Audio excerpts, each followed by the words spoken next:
नमस्कार, आप देख रहे हैं आज तक। मैं हूं गौरव सावंत और आज हम बात कर रहे हैं मर्यादा पुरुषोत्तम श्री राम की, रामायण की। राम की अगर जब हम चर्चा करते हैं मर्यादा पुरुषोत्तम श्री राम की, तो जम्मू और कश्मीर में अगर रामबन की बात करें और अगर हम बात करें तमिलनाडु के रामेश्वरम की, राम भारत की आस्था है। जम्मू कश्मीर से लेकर तमिलनाडु तक देश के किसी कोने की अगर आप चर्चा करें तो राम का नाम जरूर आता है। जन्म से लेकर बैकुंठ धाम तक जो लोग जाते हैं तो तब भी राम नाम सत्य है कहा जाता है। लेकिन क्या राम को हमारा देश और भावी पीढ़ियां समझ पाए हैं, समझ पा रहे हैं, या केवल जिक्र होता है राजनीति के नाम पर या कुछ क्षेत्रों में धर्म या आस्था के नाम पर? क्योंकि कई लोग तो कहते हैं कि राम अयोध्या में एक मंदिर तक सीमित हो गए हैं, लेकिन यह सत्य नहीं है। श्री राम का हमारे जीवन पर क्या असर है? क्यों उन्हें आदर्श पुरुष माना जाता है? क्यों उन्हें मर्यादा पुरुषोत्तम कहा जाता है? इन सब विषयों पर हम चर्चा करेंगे। मेरे साथ दुष्यंत श्रीधर हैं और ये उन्होंने पुस्तक लिखी है रामायण उनकी, और ये भाग 1 है। दुष्यंत श्रीधर वेद के ज्ञाता भी हैं और इंजीनियर भी है, केमिकल इंजीनियर है। बिट्स पिलानी से उन्होंने पढ़ाई की है, स्नातकोत्तर शिक्षा वहां से की, इंडियन इंस्टीट्यूट ऑफ साइंसेस के पढ़े हैं, वेदों के ज्ञान है, और आपने राम पर भी शोध किया है, पुस्तक लिखी है। राम पर पुस्तक लिखने की आपने कैसे सोची? नमस्ते टू ऑल द व्यूअर्स।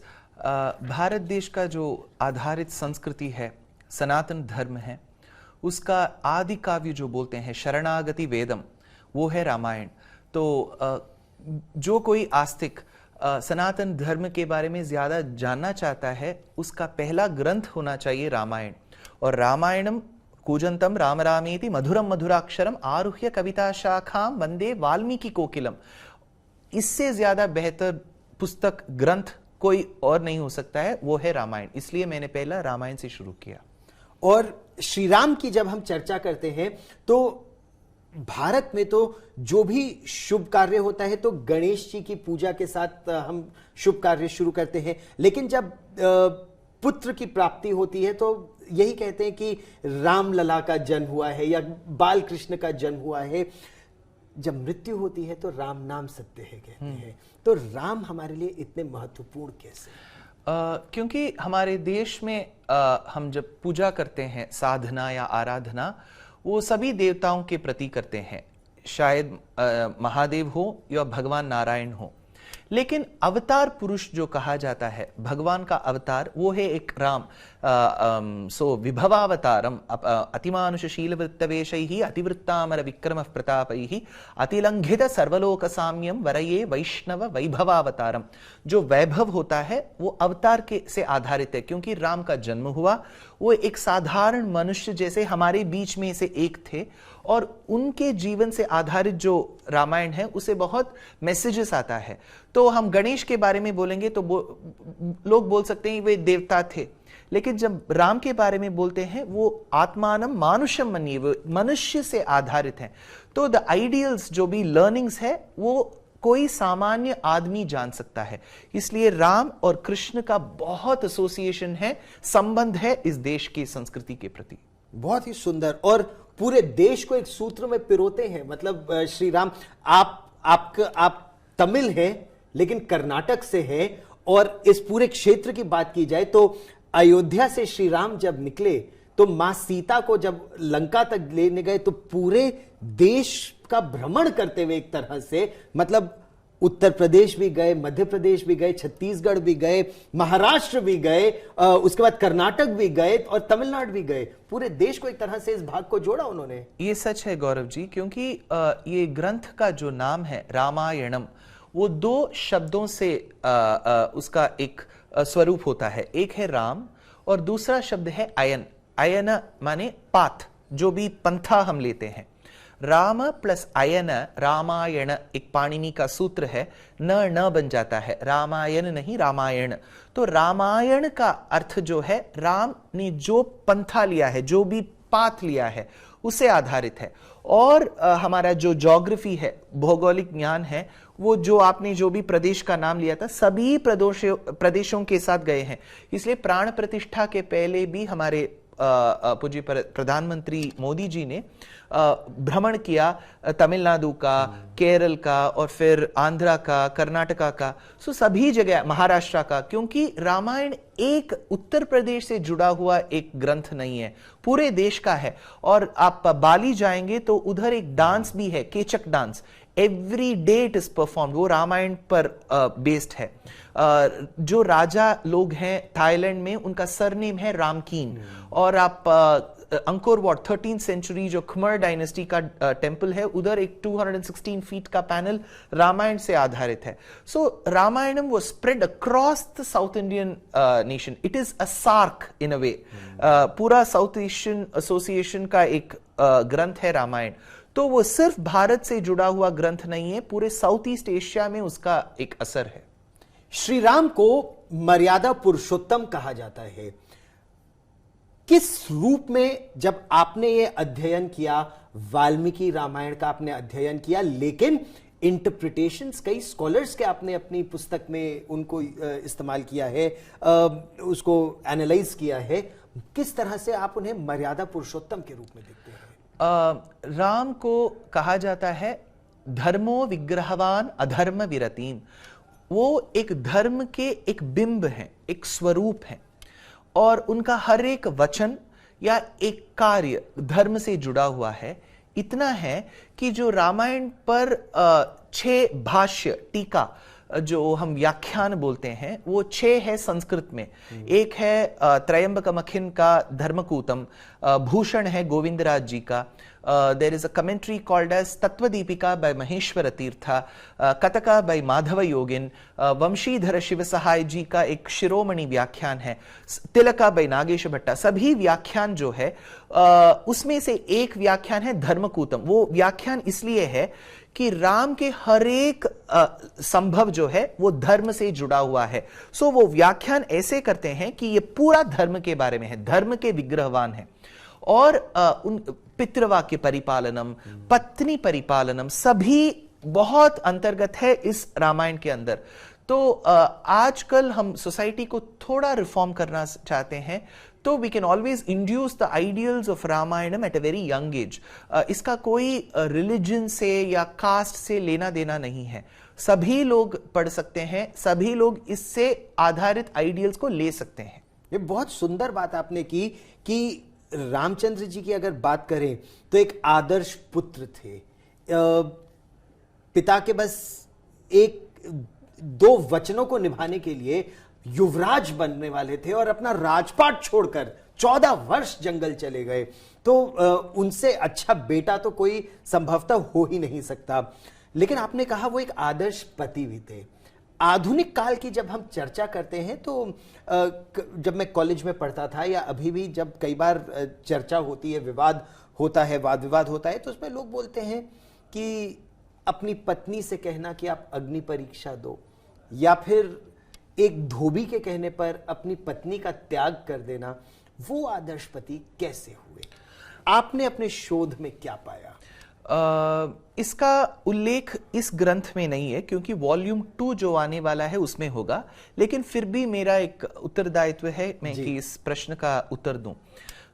एक है कि इसका प्राइमा फेसे पूर्व पक्ष, हम समझते हैं कि सीता एक इनोसेंट वुमन है जिसके लिए गौरव या दुष्यंत जी जैसे एडवोकेट की जरूरत है। Sita is a very bold woman, she doesn't need an advocate. जब राम बोलते हैं कि सीता तुम अयोध्या में ही ठहर जाओ, 14 साल के बाद मैं वापस आ जाऊंगा, Sita gives a rigmarole of reasons, वो कारण बताती है कि मैं आपके साथ आऊंगी, अकंपनी करूंगी। अंत में बोलती है किम त्वामन्यत वैदेहः पिता मे मिथिलाधिपः रामजामातरम प्राप्य स्त्रियम पुरुष विग्रहम। राम, आज तक मैं समझती थी कि मेरे पिता जनक महाराज ने मुझे एक पुरुष से शादी करवाई, लेकिन आज मुझे पता लगा कि तुम एक स्केयरक्रो हो। स्त्रियम पुरुष विग्रहम, तुम एक स्त्री हो, तुम पुरुष वेश में एक स्त्री हो। बहुत बोल्ड वुमन थी। This is there in Valmiki Ramayanam.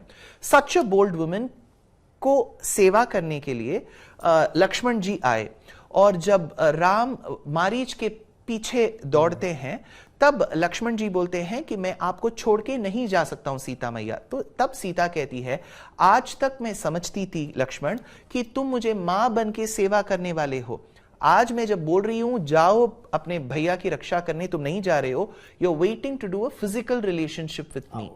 तो Sita has this 3 shlokas in Aranya Kandam. इसलिए राम एक पति होने के नाते उनको बहुत दुख हुआ, और एक वे एडमिनिस्ट्रेटर भी थे, तो उनका ये रूल था कि even if it is my wife who has done a mistake she should be punished. आजकल के जमाने में हम देखते हैं कि पिता पुत्र को बचाते हैं, मां पुत्र को बचाती है, ऐसा एक पॉलिटिकल सिनारियो है। हम समझ नहीं पाएंगे कि राम कितने परफेक्ट थे।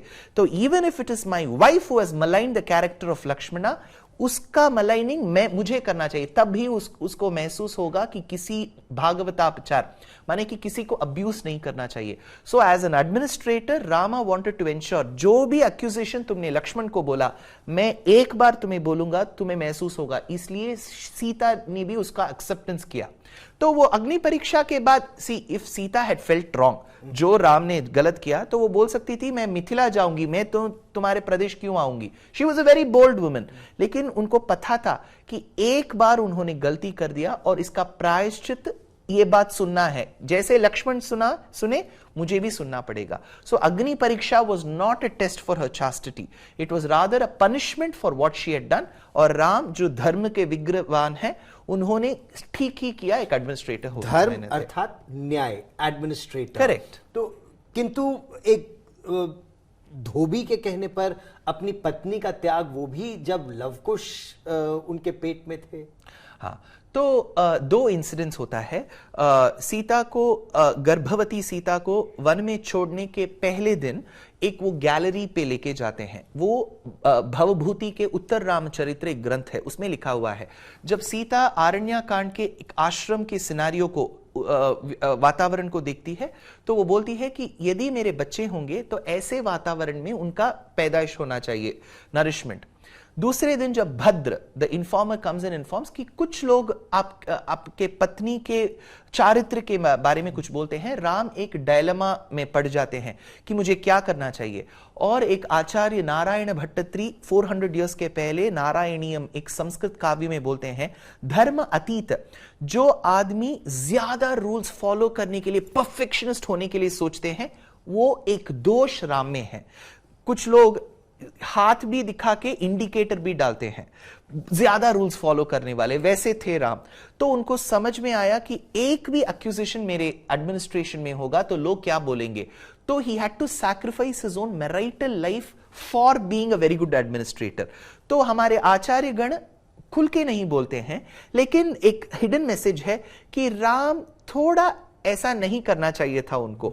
लेकिन उनके राय में यह था कि राम के नाते, for me as an administrator, my see आजकल हम ऐसे जमाने में हैं कि एक मंत्री को कुछ केस बना हुआ है, जेल से सरकार चला सकते हैं। लेकिन राम का ये एक था कि even if there is an accusation I should get rid of it, ताकि मेरे कैरेक्टर, मेरे एडमिनिस्ट्रेशन में कुछ भी कलंक ना हो।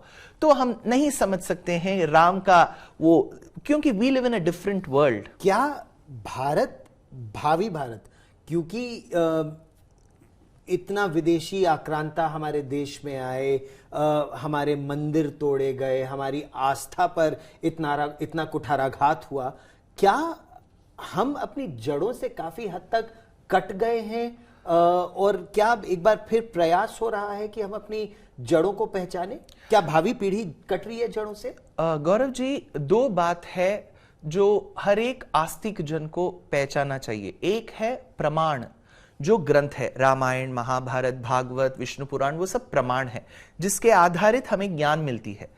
दूसरा है वो सभी पुस्तक जो ग्रंथ है वो प्रमेय को दिखाता है, जैसे कि मंदिर में स्थापित राम या कृष्ण या महादेव को दिखाता है। आजकल हम प्रमेय में कॉन्सेंट्रेटेड हैं। अयोध्या जाना है, मथुरा जाना है, रामेश्वरम जाना है, श्रीरंगम जाना है, गुरुवायूर जाना है। सो हम प्रमेय, हमारा फुल कॉन्सेंट्रेशन मंदिर में है। लेकिन हमारा कंसंट्रेशन उसका इक्वल बराबर ग्रंथ में होना चाहिए, मैसेज में, वो पुस्तक में। क्योंकि हमारी पुस्तक का ज्ञान कम होगा तो कोई भी हमसे सवाल पूछ सकता है और उसके कारण हमारे पास जवाब नहीं होगा तो easily your mind can get brain washed. So हमारा देश जो है ज्ञान का देश है। वाल्मीकि ऋषि थे, व्यास थे, ऋषिगण थे, तुलसीदास जी थे, कंबन थे, तिरुवल्लुवर थे। हमारा देश ज्ञानियों का देश था। चाइनीज जब रिकॉर्ड करते हैं they call it the land of Indu माने चंद्र का जो एक इंपॉर्टेंट कैरेक्टरिस्टिक है, स्वरूप है ज्ञान। इसलिए अमावास्या और पौर्णिमा के दिन कुछ लोगों को they feel a bit retarded on the day because moon is responsible for our knowledge. This was the land of the moon, the land of knowledge. तो हमें क्या करना चाहिए, ज्यादातर रामायण महाभारत सभी को पढ़ना चाहिए ताकि हमें कुछ भी डाउट ना हो। निस्संदेह हमें मैसेज आना चाहिए। जब वो आएगा तो आने वाले पीढ़ियों में वो असर पड़ेगी और we will be more an enlightened generation. आप तो साइंस के स्टूडेंट हैं। विज्ञान जो पढ़ता है उसके बारे में यह कहा जाता है कि वो हर चीज को एक कसौटी पर कसता है। हाँ जी। और फिर विश्वास करता है या आगे बढ़ाता है। रामायण में आपने क्या क्या चीजों को उस कसौटी पर, विज्ञान की कसौटी पर कसा? क्योंकि कई लोग ऐसे भी हैं जो कहते हैं कि वो तो कल्पना मात्र थी कि पुष्पक विमान उन दिनों था या आप आकाश में विचरण कर सकते थे, उसका कोई सबूत कहां है? जो रामायण हमें प्रस्तुत है माने कि वाल्मीकि महर्षि द्वारा, वो एक काव्य रूप के है। काव्य जो पोएट्री है उसमें सिमिली, मेटाफर, ओनामेटोपिया और फिर एग्जैजरेशन जो हम बोलते हैं अतिशयोक्ति, हाइपरबोले हो सकता है। जैसे मैं कार चलाता हूं, my mother sits next to me, वो आकर बोलेगी he did not drive, he flew. Flew का अर्थ ये नहीं है कि आई फ्लू, ज्यादा स्पीड में गया। उसी तरह हमें रामायण को उस कोण में देखना चाहिए, उस एंगल में। सो जब बोलते हैं कि Hanuman used to fly, it means he levitated. There are monkeys which can jump one tree from the other, one place after the other. यदि हमारा मकसद यही होगा कि हम स्थापना करना चाहते हैं कि रामायण गलत है, रामायण असत्य है, तो हम हर एक लाइन में दोष ढूंढ सकते हैं। क्योंकि सनातन धर्म तो बहुत लिबरल है, कोई भी पूछ सकता है। सनातन धर्म के बारे में कॉलरा बता सकते हैं, एड्स बता सकते हैं, फिर भी 40 सीट जीत सकते हैं। तो हमारा देश इतना लिबरल है। And you can keep questioning. लेकिन आपका ये मोटिव है कि इसमें से मैं क्या मैसेज निकालूं, ताकि एक आदमी होने के नाते, एक परिवार होने के नाते, एक समाज होने के नाते कैसे उन्नति पा सकता हूं, तो हम अवश्य कर सकते हैं। For naysayers this will still remain a myth. For people who have some rationality we still believe this is history, because इतिहास का अर्थ है जैसा हुआ वो रिपोर्टेड है। रामायण हमारे देश का इतिहास है, महाभारत हमारे देश का इतिहास है। महाभारत पर चर्चा फिर करेंगे, लेकिन रामायण की ही अगर आज हम चर्चा करें, क्योंकि ये तो इतना विस्तृत विषय है कि इस पर तो हम घंटों क्या महीनों बात कर सकते हैं और सभी प्रश्नों का उत्तर नहीं मिलेगा। लेकिन जब हम श्री राम को एक आदर्श मर्यादा पुरुषोत्तम मानते हैं या भारत की चेतना, प्रधानमंत्री नरेंद्र मोदी ने उनको ये कहा कि राम हमारे आदर्श भी हैं, हमारी आस्था भी है, हमारी चेतना भी है, हमारे आधार भी हैं। आपको वो किस तरह से मर्यादा पुरुषोत्तम लगे इस रामायण के शोध में? राम को इन्फॉर्म किया गया उनके पिता द्वारा कि तुम कल युवराज बनने वाले हो। फ्यू आवर्स लेटर उनको बताया गया कि तुम्हें 14 साल वनवास जाना है।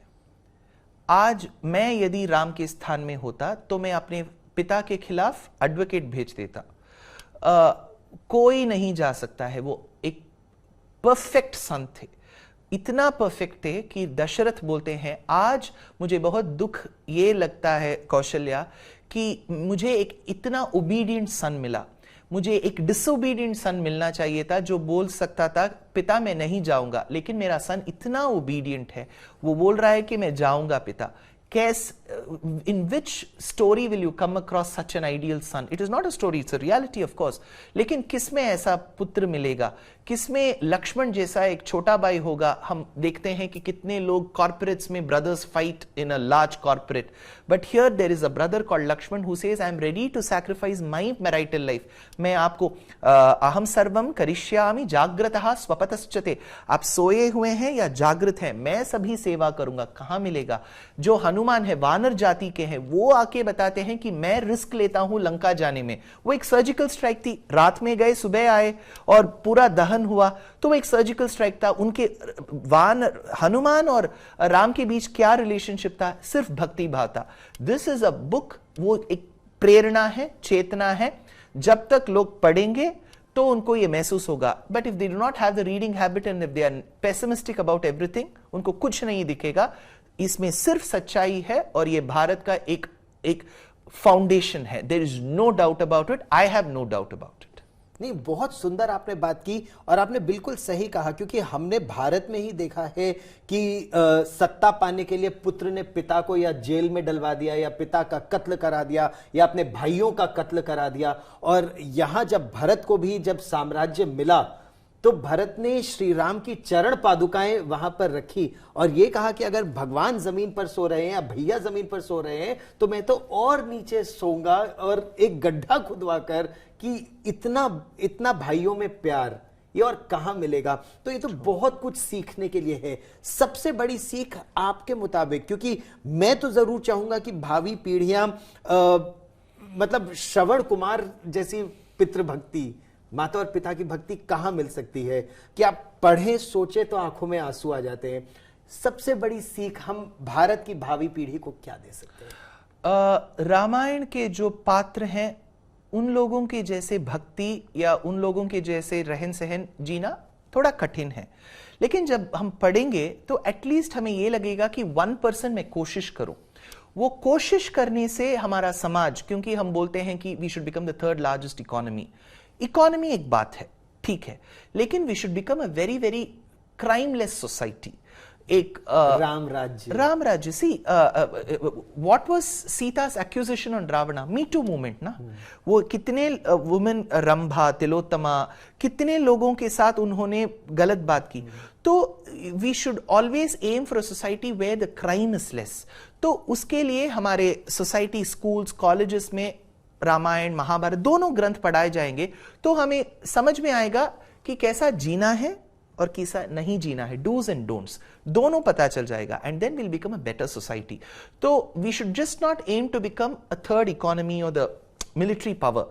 We see China is a very big economy house, it's a military power, but you don't have the freedom to voice your opinion. लेकिन भारत देश में है. क्यों? क्योंकि सनातन धर्म में वो डेमोक्रेटिक राइट है, इसलिए वो भारत देश में आ गया है. लेकिन we should become a more principled society, ताकि हमें इतना स्कैम्स, इतना स्कैंडल्स, इतना करप्शन नहीं देखने को मिलेगा. हर एक आदमी का एक परफेक्शनिस्ट होने के प्रति एक एफर्ट होगी और we can become a better country. You know, you should always aim to become a very crimeless society alongside becoming an economy house. नहीं, बहुत बड़ी बात आपने की. और एक बात जो भारत में तो हम लोग सब कहते ही हैं और पड़ोसी देश नेपाल में तो उनका मूल मंत्र भी यही है कि जननी जन्मभूमिश्च स्वर्गादपि गरीयसी, माँ और मातृभूमि स्वर्ग से भी उत्तम है. ये बात भी राम जी ने लक्ष्मण जी से कही. So in Yuddhakandam he says जननी जन्मभूमिश्च स्वर्गादपि गरीयसी. मदरलैंड इज इक्वली इंपॉर्टेंट, क्योंकि भगवान ने इस दुनिया की सृष्टि की, लेकिन ये जो पानी हम पीते हैं वो भूमि से ही मिलता है, और फिर जो भूमि है जिस पे हम विराजमान हैं वो भी भूमि देवी से ही मिलता है. So motherland is very important. We should have bhakti towards our motherland. We should never do anything which is anti national, क्योंकि हमारी माँ बोल सकती है लेकिन मातृभूमि नहीं बोल सकती है. एक उसने हिलाया तो पूरा बिल्डिंग्स गिर जाएगा, अर्थक्वेक आ जाएगी. तो हमारी भूमि माँ को हमें सताना नहीं चाहिए. तो we should become nationalist to the core. Bharat के प्रति एक भक्ति होना चाहिए, जैसे कि हमारे माँ के प्रति है, क्योंकि हमारे माँ हमारे पैदा करने के बाद 6 months 1 year हमें दूध देती है, लेकिन ये भारत माँ हमें पूरे जीवन हमें शी बेयर्स अस. तो इनके प्रति, भारत माँ के प्रति एक नेशनलिस्ट क्वालिटी होना चाहिए, और वो भी रामायण में है. जननी जन्मभूमिश्च स्वर्गादपि गरीयसी. कि यद्यपि सोने की लंका है लक्ष्मण, लेकिन मुझे नहीं अच्छी लगती। ये राम जी ने कहा था। चर्चा तो इसको हम बहुत आगे बढ़ाना चाहते हैं, लेकिन आज समय इतना ही है हमारे पास। ये चर्चा हम आने वाले दिनों में फिर करेंगे और आगे भी लेकर चलेंगे। दुष्यंत श्रीधर जी, आप मेरे साथ जुड़े यहां आज तक पर, बहुत बहुत धन्यवाद। और एक सीख जो अगर हमारे भावी दर्शक जो है, जो भावी पीढ़ी है भारत की, वो यहां से कुछ लेकर जाए तो बस यही है, माता पिता की सेवा और मातृभूमि की सेवा, दोनों ही हमें रामायण से जो सीख मिलती है वो हमें आगे इस विरासत को लेकर जाना है। बहुत बहुत धन्यवाद। नमस्ते और जय हिंद।